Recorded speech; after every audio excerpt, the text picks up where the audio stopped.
বর্তমানে আমি দাঁড়িয়ে আছি আজিমপুর কবরস্থানে। রাত বাজে প্রায় 12:30।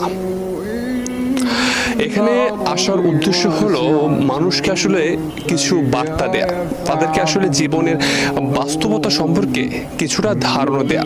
ঢাকা শহরের ব্যস্ততার ভিড়ে আসলে আমরা অনেকে ভুলে যাই দিন শেষে আসলে আমাদের কোথায় যেতে হবে। আপনি যদি দেখেন এখানে প্রায় হাজার হাজার কবরস্থান রয়েছে। আমরা আসলে আপনাদেরকে একটু ঘুরে দেখাতে চাই জীবনের করুণ বাস্তবতা। দেখুন, পরিবেশটা দেখুন এবং এই কবরস্থানগুলোর দিকে একবার তাকান। এদের কিন্তু প্রিয় মানুষ ছিল, বন্ধু ছিল, কত আত্মীয় স্বজন ছিল, কিন্তু আজ দেখুন এই রাতের বেলা গভীর অন্ধকার, এদের পাশে কিন্তু কেউ নেই। আপনার বেলাও কিন্তু ঠিক একই ধরনেরই ঘটনা ঘটবে। আমরা যদি এই সত্যটা উপলব্ধি করতে পারি, হয়তো আমাদের জীবন অনেকাংশেই বদলে যাবে। রাত গভীর হলে কবরস্থান যেন আরো নিস্তব্ধ হয়ে আসে। পুরো পরিবেশ স্মরণ করিয়ে দেয় সব রাস্তা একদিন এই নীরবতার দিকেই ফিরে আসে।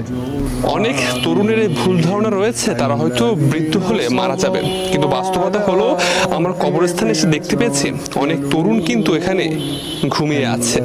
তারা কিন্তু চলে গেছে পৃথিবী ছেড়ে। এবং আপনি দেখেন আমার সামনেই কিন্তু একটি কবর রয়েছে যেখানে আমাদের মতো তরুণী কিন্তু ঘুমিয়ে আছে চিরনিদ্রায়।